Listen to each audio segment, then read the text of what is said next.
Hey, welcome to a brand new episode of Trevor Show Podcast. I am your host, Calvin. I hope you all are doing well out there, taking care of yourself. This is somewhat of a brand new season. We're struggling along. This is one of our final seasons, and it has been a journey. We have talked about so much on this podcast. We've cried, we laughed, and we tackled some subjects that kind of really hit home. And I always tell people our podcast is we talk about the subjects that you hear about, that you want to talk about, but you won't hear about in mainstream media, especially with all of us have worked in the news or in media some aspect. But one of the things that we really preach about on this podcast is mental health, and we had a whole series about how the impact of COVID made made so many people's mental health go down, mine included. So I've been very transparent about, like, hey, I've had this done, and I've been thinking about this, and that. And collectively, not only as an audience, but as members of my own team, we've been able to actually just be open and transparent about how we felt and give different factors. Now, there's so much that you all can do and that I can do, but we've had so many professionals on here that actually have given us methods to do what to do and what to say about this. So about our mental health. So today's guest is a favorite of the show. She is a familiar face of the show. Her and her daughter have come on the show during some epic episodes, during some tragic times at some point in the nation, actually in the world at that time during the George Floyd protest. But her episode is one of the pivotal points of our podcast. It kind of gave us an establishment of what our podcast is all about, tackling those community subjects and make sure that we were number one, straight up about it. And I think this guest not only has been professional, but very professional, but very straight up about these subjects. So let me just brag about her, because I haven't talked to her in a minute, but she has been doing some great things. She is a author. She is a mother. She is a mental health expert. She is a creator. She is now going to be soon to be podcast host. Without further ado, help me welcome Miss Monique Thompson. Thank you so much for coming on our show today. Thank you. Thank you for having me. I mean, I feel like distant cousin at family reunion, getting to see you after a long time. So it's good to see you tonight. Yes, ma'am. And you know what's crazy? Like, so I think maybe one, two, three, I think maybe four guests that I've never met on the podcast.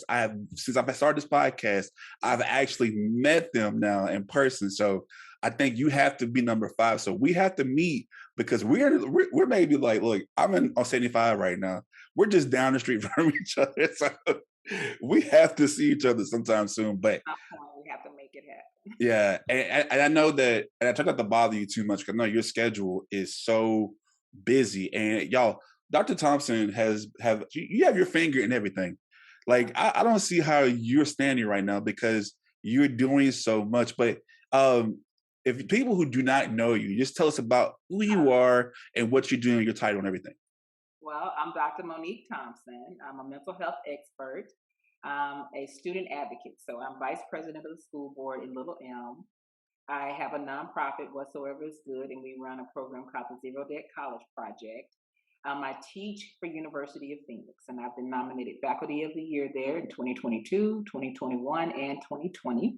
I'm in my 20th year as a consultant at SMU Perkins School of Theology, and in my 21st year in private practice.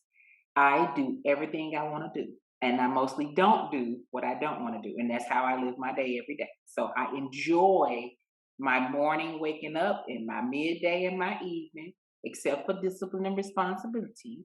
And that's what I, have to do. But other than that, I enjoy my day every day. So it sounds like a lot, but I'm doing what I enjoy all day, every day. And I get to see lots of impossible things work out all the time, all the time. Even being on the school board, I've been able to help make some seemingly impossible things work out for our students. Our African American Studies class was in jeopardy, and I pushed and got it moved through. The Zero Debt College Project, I've been doing that for 7 years. My husband told me, figure this out, because we had a little girl, Tamia, And I said, nobody knows these answers. We can figure it out. He said, you can figure it out. And so I put it to task and figured it out. And so 7 years later, we're $20 million in merit scholarships, not need based, merit scholarships for lots of different students all across the US and abroad. And the mental health practice, I've never lost anybody. It's been 21 years. I have a full practice. I've never lost anybody, but I use a lot of science, a lot of science. I stay in the loop of the science and I enjoy what I do. I make sure that I connect. I supervise interns. I'm 13. I think I'm on my 14th, 15th, and 16th intern right now. So I supervise 13 interns to licensing. I enjoy teaching and making sure people get accurate information about different things. You know, the information on the internet is free, but expertise is still at a premium. So I bring the expertise to these spaces where I am, and I demand it of others as well. So my students, I demand caliber from them. I demand caliber from my interns. I I enjoy richness in my world, and I insist on that from the people around me too. So that's kind of how I live my day. Yeah. Yeah. And you can see me smiling because like I'm so happy that it makes me happy to know you and to Mm, know that you're doing all this. And you know me, I'm big on community and giving back to the community. So it's just, and you know, it's funny because like the reason why I text you today is because I was bragging about you. I met a young lady. She is going, I think it's called the Chicago School in Dallas. It was, okay. I don't know if you know it, but that's not the Chicago school, but she's going to school to be a therapist. And one of her main reasons was because she grew up like in the hood and the back ghetto, in the ghetto, and she wanted to fix the issues in her community. And like to me, when I heard that, I was like, that is so inspirational because, like, you know, there's a lot of self reflection in our community that's often dismissed, you know, and to see that somebody that was actually say, you know what, this is my reason why I'm going to school. Yeah. That empowered me. I'm like, you know what, you should look up Dr. Monique Thompson because she would give you some inspiration as well and just tell you so that's why I text you that that's like, man, let me see how she's doing and let me Mhm. see, you know, because I try to communicate with all my guests, but you specifically because I know that you have been making an impact. And you know, last time I talked to you, you just won the trustee election and we got to see your name in the paper and I was like, oh, look at her. And then we had your daughter Tamia on the show and it was just like, so like you said, it is like family here. And you know, I want to be sad, but you know, I'm glad that even though we're kind of stopping, you're starting to begin, and we're going to talk more about your podcast a little towards the end of the show. But once again, thank you for coming on our show and telling people who you are and what you do. And like if y'all just heard her, she has been doing so much in the community, 20 plus years, just doing everything and award winning, just making an impact on our community. But one thing that I've been dealing with since last time I talked to you, and this is not just this congregating with friends and family, is that there are so many people that have dealt with childhood trauma. And I think that since I've been kind of going in and out of therapy lately, that it's recognizing patterns, you know, and recognizing where certain things may have come from. And I'm not one of those people to sit there and say that it's because of this is why I do this. You know what I mean? And I don't ever want to think that. And coincidentally enough, I can't believe I'm saying this right now. Uh, I tried to finish the Dahmer Netflix thing, and it was the part about the dad. He was saying, "Well, this is I'm the reason this, and you know, I caused this, and taking the blame for that." So it's not because of that show, but other factors as well about childhood trauma and how they are impacting the child going forward as they grow into adults. So that's kind of what the show is about your past childhood trauma. And I kind of throw myself in the hot seat because you know I am a big guy, you know, trying to try to try to work out, but it just ain't working out, you know. But I'm trying. But I have learned to not only deal with that, but as you may know or could probably guess, I've had some issues with childhood trauma about being a big guy. So being called big my whole life, stuff like that. And you know, it does hurt. But I want to ask you, Dr. Thompson, when like things like being called fat at a young age or or I know especially in our community, are you too dark or your hair is too short and stuff like that. And you're hearing this growing up and stuff like that. Um, what can you say about just that part of the childhood trauma? Like just at an early age getting teased by not only your own family, but others as well. Well, so one, when it comes to you and anyone who has made it, you slid in the home plate into adulthood, the strongest part of who you ever will be, ever, is your younger self. 'Cause your younger self, that little kid that you're telling me about who was teased, he has no agency, no resources, no power. He didn't have any money. But he did the one thing all of your younger selves have to do, or we never meet you. They have to choose life every day. He tied up those shoes, brushed his teeth, went to school, did it again, went to sleep. Sometimes he got what he wanted for Christmas, sometimes he did not. You know, sometimes he had fun on the field trip, and sometimes he had a sad day. The ice cream man come down the street, he was losing his ever loving mind just like everybody else. So he had some really normal childhood moments, and he had some times that really sucked. But the one thing he had to do was become you with nothing, right? With nothing. So every time you think of him, we don't look back with pity. We look back with gratitude. Every time you see your younger self in your mind, you say, thank you. Every single time. He's having a hard time and not quitting. And we know this, you're the living proof because we don't ever meet you if he ever quits, right? Ever. So now we see you, your adult self, right? And when you think of that young person and you say thank you, it feels good. It gives you different perspective. I saw your head to go, yeah, yeah, you know. And now you have your weakest self that you're going to become one day, which is your 80, 90-year-old self. Your 80, 90-year-old self only inherits what you give that person: strength, mobility, flexibility. That person doesn't get that unless you take that muscle strength into your 80, 90-year-old self, unless you take that flexibility into they get whatever you give them. They inherit your physicality, they inherit your wealth, they inherit your social skills. They inherit a life from you, and they're very vulnerable to it because there are not decades ahead for that person. They're going to live in that inherited life. So as you're making daily choices, looking backwards is to learn.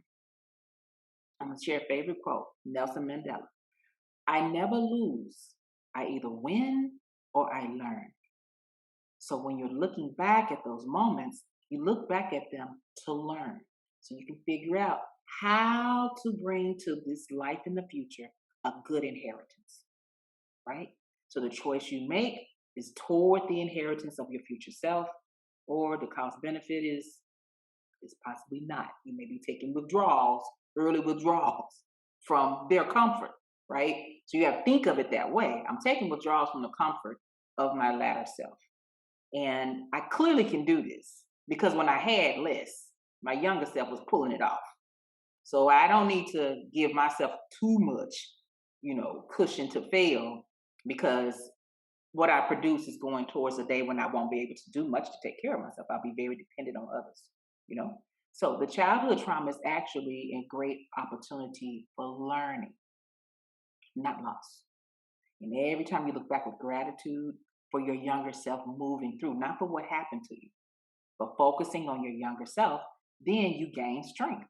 When you look back and you zero in on the moment of pain, then you re experience the pain. That is all that happens. So, looking back, you want to widen the scope and see the real truth. And the real truth in any scientific inquiry is what's the most solid truth. And the most solid truth is that the absolute truth is that I kept going. Sometimes I was happy, sometimes I was sad, but for sure I kept going. And look at the life that my younger self produced for me now. What life did I inherit? What life am I living right now off the younger me? And there you have it. So that's what we do with, our trauma. We choose to learn about the self, about the victory self. And you have gratitude for it. And you choose to learn about what choices you need to make today so that you keep the momentum going for your future self. Your future self and possibility of your offspring as well. So, Yes. and we're going to actually talk about that next part of healing from the trauma on the Mhm. other side of the break. Make sure you stay tuned. We have our special guest, Dr. Monique Thompson, mental health expert, on the other side of the break. Make sure you stay tuned to the Straight Up Show podcast. I think straight up means to be able to speak in a way that is straight up, to be honest and to speak your truth. Raw, uncut, you know what I mean? It's blunt, straight to the point. This what it is. It's just a place to be open and honest, and that's what I appreciate most about it. And it provides a place for community members to come together and just be straight up with each other about things that are going on in the world, because it affects all of us. Unfiltered, raw, with all the cursing that Calvin does. Straight up is just being real, telling it like it is, being you. Being solid, being who you are, no matter what it is, no matter what situation you're faced with, right? This is who you are. It really speaks to me, saying it is what it is and it ain't what it ain't. Straight up. Voting. It's a right, a privilege, and a responsibility. Many have made the ultimate sacrifice just so we could have the ability to vote on what we believe is best for us and our community. So, we here at Straight Up ask you to do your research, let your voice be heard, and be proud to say, I straight up voted.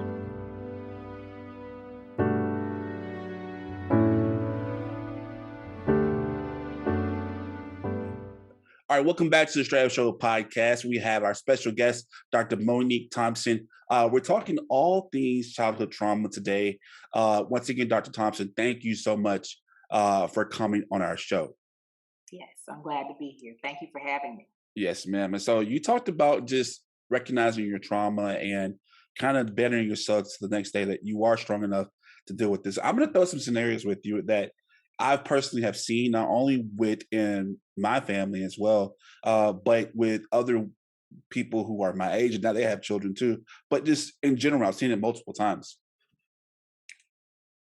Parents that had younger children and they're angry, and this kind of hit me here at home too. But where you're angry and then you take your frustration out on your child, I've seen to where some parents say, "Oh, you stupid," or "You just can't believe you're dumb," and stuff like that. And sometimes, I try to, even though I'm not an expert, but as someone who, and I'm not throwing shade, Mom, don't take this the wrong way, Mom, but as someone who has been on the side of that, I can regurgitate how I felt in that moment.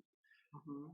As a child that hears stuff like that, or when their parent or their guardian takes their frustration and attacks them, and attacks them verbally, what do you say to that? You want to hear a story? I'm sorry. You want to hear a story? Yes, ma'am. Go for it. So a question for that is, what do therapists do with their own kids? Right? I'm a mother, and I definitely sometimes operate with an agitated brain. Okay. Now, I know not to trust my agitated brain, but sometimes I am operating with my agitated brain. And so I'm going to yell and scream and say things. But this is a true story. I know this isn't really a faith-based podcast and that kind of thing, but I am faith-based in many areas in my life, and especially when it comes to my children. My grandmother prayed for her generations after she was told that she would not bear children. Clearly she did. I'm her grandchild.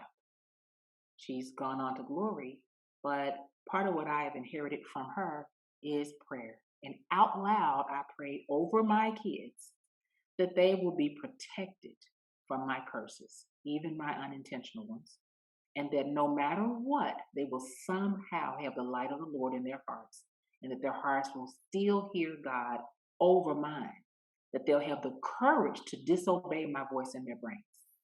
and that they will just find their way to the path He intended, even if I think it's a good idea to do something else. It is a true story. That is what I pray out loud over my own kids.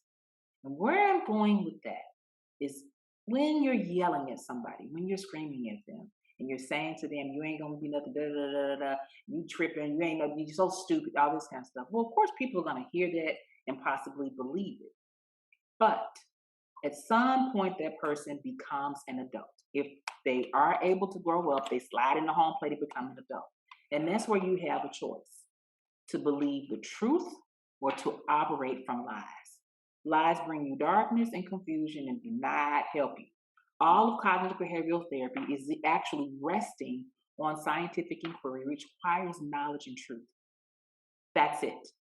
So we know for sure that the human brain defaults to a negative thought, but it does not necessarily default to a traumatic thought. Okay? A negative thought is something you can recover from. A traumatic thought tells you that you basically are gonna die and there's nothing help, hopeless thought, right? So if it's happened, let's say it's happened and it's happened to this generation, the next generation, the next generation, what we're really seeing is that the power to choose among the adults was never really utilized. Is that gonna always happen in that family system? Maybe, maybe not, because I don't want to sell magic beans here. Can it stop? Yes. Will it stop? Maybe, maybe not. There are a lot of ways, I mentioned before, information is free. Expertise is still a premium.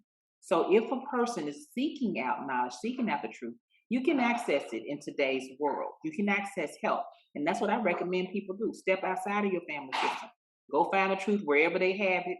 And when you find it, soak it up, listen to it, let it become who you now are.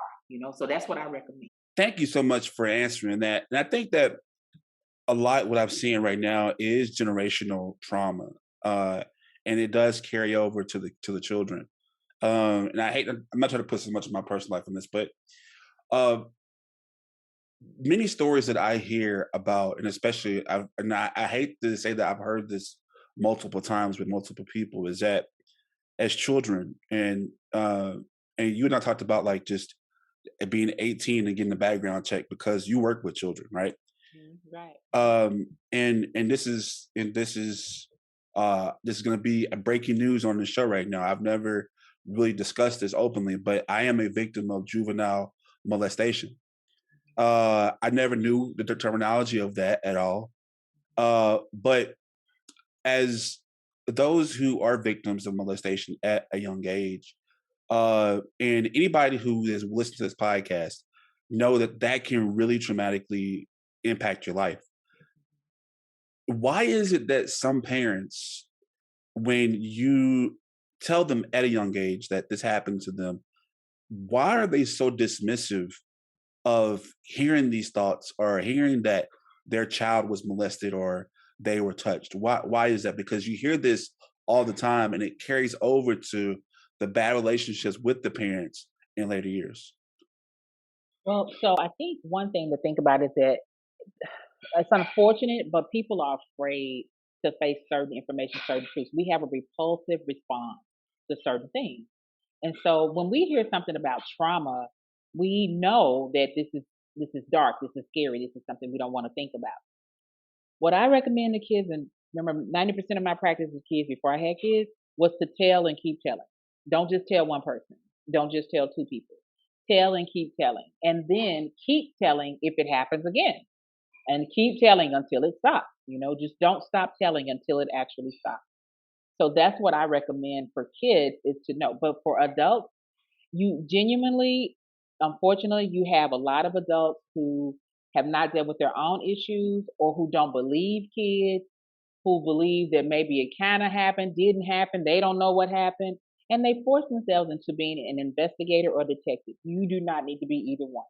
Whatever happened, whatever that child's outcry is, that step 2 is to get them to someone who does actually know what they're doing. And this is, another story, right? True story. A close friend wanted to know what had happened, with a child, and brought him. I do favors with friends. I'm like, well, let's bring them in. Let's see what I can figure out, because it was just very unclear what was going on. And so it doesn't take long to get an outcry story, figured out by a therapist. And I think maybe 35, 40 minutes later, I had the story. I shared it with my friend. And she's like, how did you do that? I'm like, because that's what I do for a living. That is what I do for a living. So I know what to do to get that story out from a child. Anyone who's been trained knows what to do to get that story out from a child. And they, being trained, will also know how to take care of themselves. And so that's the other challenge. Even for me, there's self care I engage in so that I can recover even from hearing different people's stories. And even for our listeners tonight, people adore you, they love you, and they've heard this story from you. I'm going to encourage everybody, send thoughts of healing and hope out from yourself to anyone that you think about. When you get off this live with me, if there's somebody who did pour into your life that you owe a debt of gratitude, living or gone on, write a letter and tell them thank you. Call them on the phone and tell you thank you.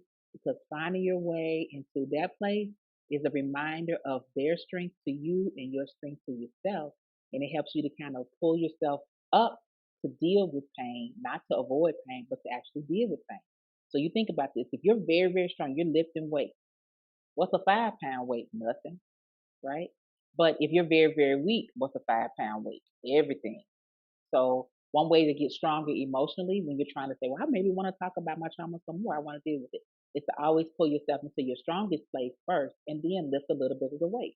So when we get off the call, and this is to anyone else listening, if you've been thinking about your own trauma, before you think more about it, find somebody that was able to pour into you. Reach out to them, tell them thank you. Let them talk to you, and you'll get a wash of dopamine and oxytocin, which are happy chemicals. Oxytocin is my favorite hormone. It's a very honest hormone, and you release it when you feel loved by someone. It has a healing effect on the heart for the adverse effects of stress. There are receptor sites on the heart for oxytocin. So that's one way to take care of yourself. So even if you're an adult and you're trying to work through your trauma, you want to make sure you biologically wash yourself with happy chemicals, and you emotionally cope by connecting with people who poured into you and telling them thank you. Dealing with so much childhood trauma, and especially when it's in the area of family in itself, a lot of people think that because now you're an adult and maybe you have kids now, that you now want to go back and revisit the childhood trauma within your family. And some people, once again, are not receptive to hear how they impacted your childhood or what they put you through, or say if parents weren't the best parents, and now their child that is now an adult is finally venting to them, and they're not receptive. Those who have had these childhood traumatic events, how can they establish a healthy relationship not only with family but those who may have caused them that traumatic experience, those who maybe still cause a trigger to them? Yeah. So there's two groups here. We have the offending people, people who actually caused the harm, and you might not have exceeded your statute of limitations. So depending on the state and depending on what crime was committed, because remember we're talking about crime, there still may be a statute that is available for the person to go and report it. Even if the statute is expired, I always encourage adults to still go report, because some detectives are clever and they can figure out that your story goes with another person's story and it can help somebody else's case. That has actually happened to me more than one time. There's a person right now doing life without possibility of parole because of a case that the statute had expired, but the statute had not expired for another victim. So when it comes to the person who offended them, I do recommend go ahead and report. Do a actual report to your police department. Typically, in every police department, there is a special victim person, and that's who you want to reach out to and share your story with them. On the non-offending family members, we have a challenge, because even if somebody technically is non-offending, it doesn't mean that they had no part, right? So for that part of it, I recommend two things. One, finding a group environment where you can recreate your family experience and work in a group setting. There are a lot of groups now past COVID that may even be meeting virtually, but you can look through your insurance coverage or look through the internet. And what you're looking for is a group for survivors of sexual trauma or physical abuse or adult children of alcoholics or whatever it was, You're looking for an adult group because you will need a safe place to unpack and process all of your family of origin experience. There's a workbook for sexual abuse survivors called The Courage to Heal. In that workbook, the first thing you do is make a list of all the people who you think will go on this journey with you. And so that is my number one tip is do not go on this journey alone. You need to have a few people who are aware of what's going on and can be your safe family place where you can unpack all this because you're only going to rely on the people who you're going to tell to be your support, then you're just recreating the cycle of what you experienced before. You're actually pressing play on that scenario. You want to not press play, and so you're going to have to turn a different direction and get different kinds of help and support. But there is a lot of help and support out there. It does require a little bit of approach. Yeah, and I think on the and trying to just kind of piggyback off this right quick before we go to break. For those who don't have that support, you got the groups and stuff like that, and like how and I guess we're trying to dig into it. How is it that they can actually manage to, because people think because you basically in today's society, like if I don't like you and you cause me no peace, I don't want to be around you, you know, especially when it comes to, because it does bring triggers. And like, I know that certain people can cause triggers, even if you're like subconscious triggers, my bad, subconscious triggers. And I think that especially when it comes to parenting and stuff like that, you try to distance yourself from people. And sometimes it's not healthy, or is it healthy to distance, even though they are family or blood related? So that's a hard question. I can only go in a I'm going to give a general answer, but I'm also going to acknowledge my bias.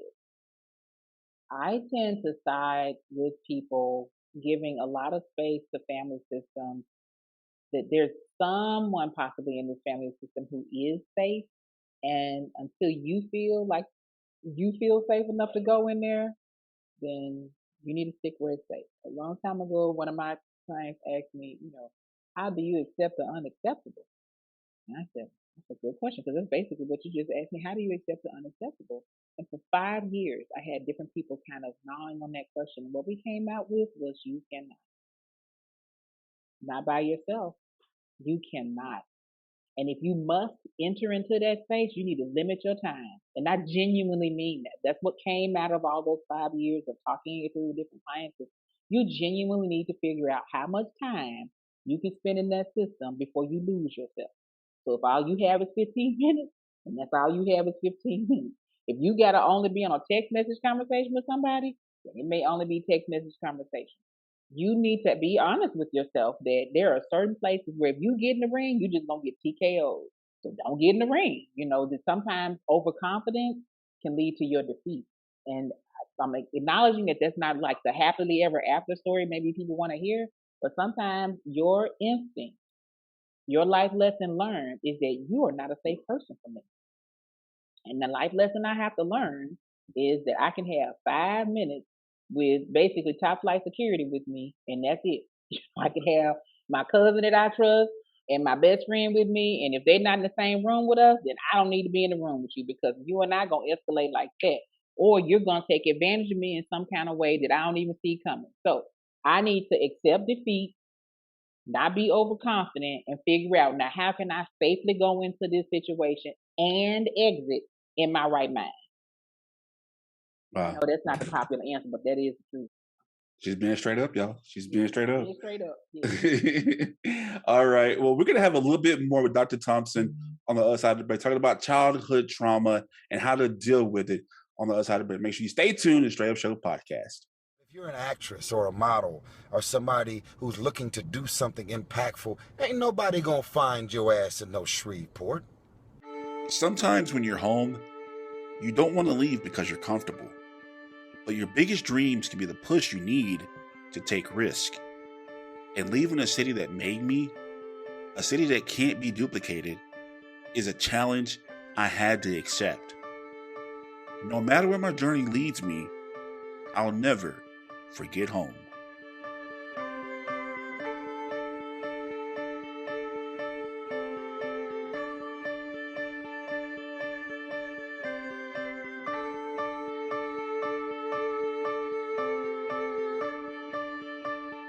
Tired of the same old boring clothes?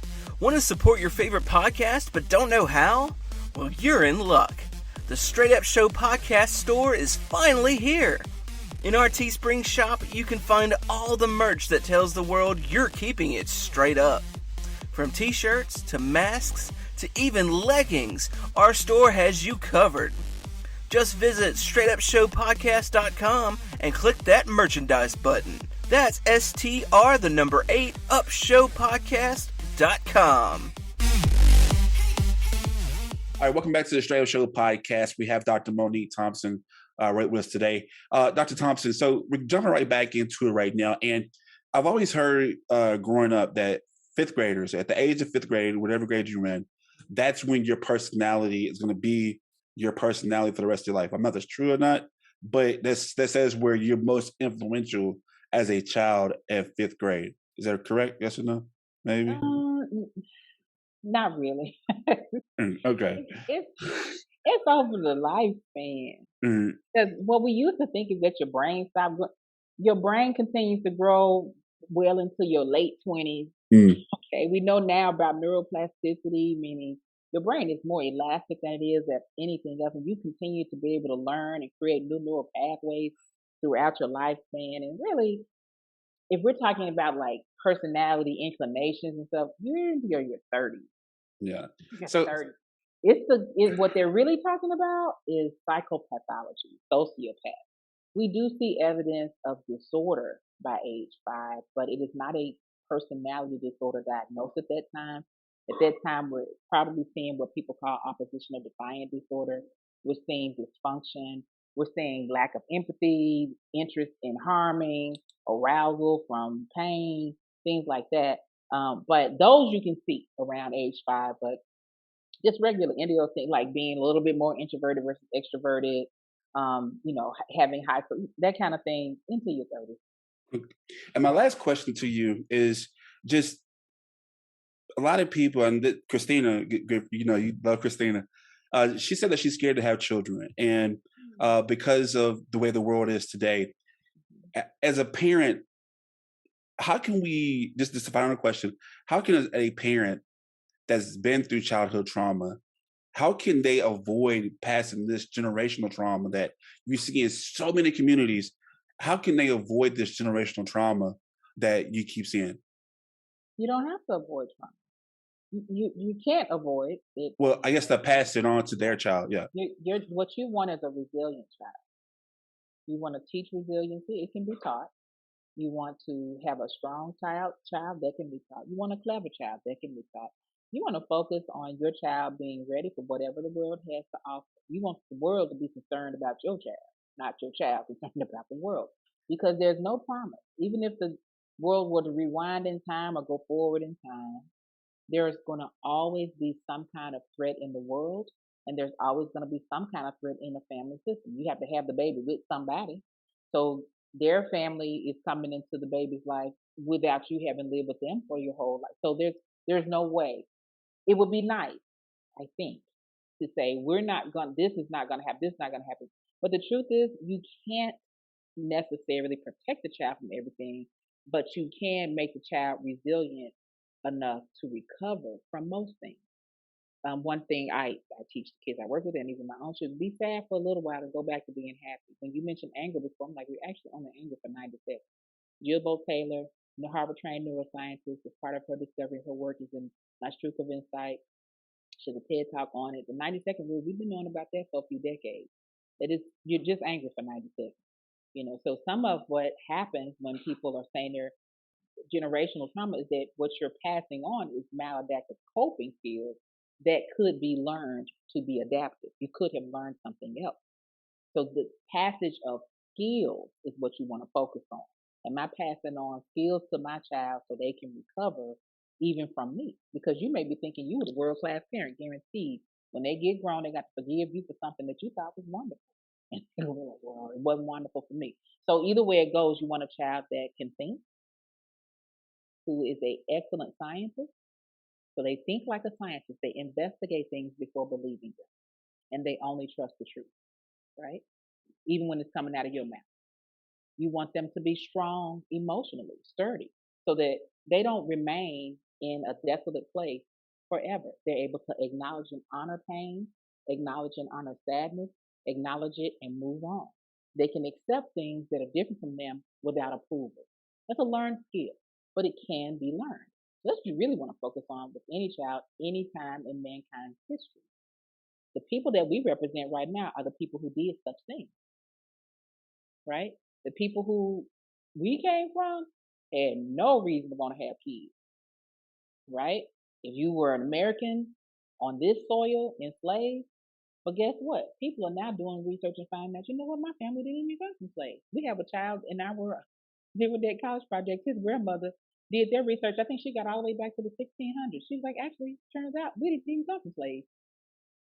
I'm serious. Wow. She just passed away a couple of weeks ago. We have her story in our platform. We were lucky enough to get her story in the spring. It's part of our Black History stuff. And she came on to talk about it. Her grandsons won an award for the documentary they did about her research. And it turned out they didn't even come from slaves. So sometimes you are living in supposed trauma and it ain't happened to you. You have to kind of teach your child to recover. And they are good. I'm going to tell you, I've met both of these young men and the grandmother and their mother. They are all thinkers. They are all thinkers. I mean, heavy-headed thinkers. I registered him to vote, the older brother. And when I was out at the polls, he came up to vote. I said, he was like, this is my first time voting. I'm like, oh my God, I registered him to vote. And I got to see him vote for the first time. But he was ready to do it. You see? So you have to think about that with all of the bad that happens in the world. If your child can think through the bad, outsmart stuff, and know when not to get in the ring, they'll be okay. There you have it. Dr. Monique Thompson, thank you so much for coming on our show, y'all. She has definitely came on, did a great job. Before you go, can you please give us your information right quick and then plug your podcast that you have going on if you can? Yes, you are so kind because I was about to say bye. So I know, right? So Dr. Monique Thompson, that is actually my website, drmoniquethompson.com. And we have a podcast that's launching on November 5th, the Zero Debt College Project podcast. And I'm not a whiz at podcasting like you are. So I know it's on iTunes and it's on Spotify, but I'm not sure where else people can find it. But I will have it linked on my website, the Zero Debt College Project. I know many people are not on Facebook, but we are in Facebook. And the kids tell me that I have to have Instagram and all those other things. So I guess we'll have to get that up so that you can get easily to the podcast. But you can find a Zero Debt College Project podcast. All right, Dr. Thompson, thank you so much for coming on the show. And we'll have all her information on the website as well. Dr. Thompson, once again, thank you so much. I appreciate you. I'll talk to you later. And like I said, once again, Dr. Thompson, thank you so much for coming on the show. We're going to have all her information on the website, on the ticker below if you haven't seen it. Make sure you just take care of yourself. And mental health is very big. And myself, I'm on a journey of it. I'm not ashamed to say, a lot of people are ashamed to say that they are, but I'm not, because you are worthy of life. You are worthy to be loved. You are worthy to be better from what you have gone through. So with that being said, make sure you take care of yourself. You need somebody to talk to, you can always message us. We'll talk to you as well. Until then, that's the end of our show. Keep the conversation going. Make sure you go to our website at straightupshowpodcast.com. That's STR8 upshowpodcast.com. There we'll have our previous episodes from Dr. Thompson. She'll have all the information that you want to talk about. If you want to schedule a virtual visit for her, you can go to her website as well. She'll just say, hey, you know what? I heard your show on Straight Up, and then she'll talk to you there.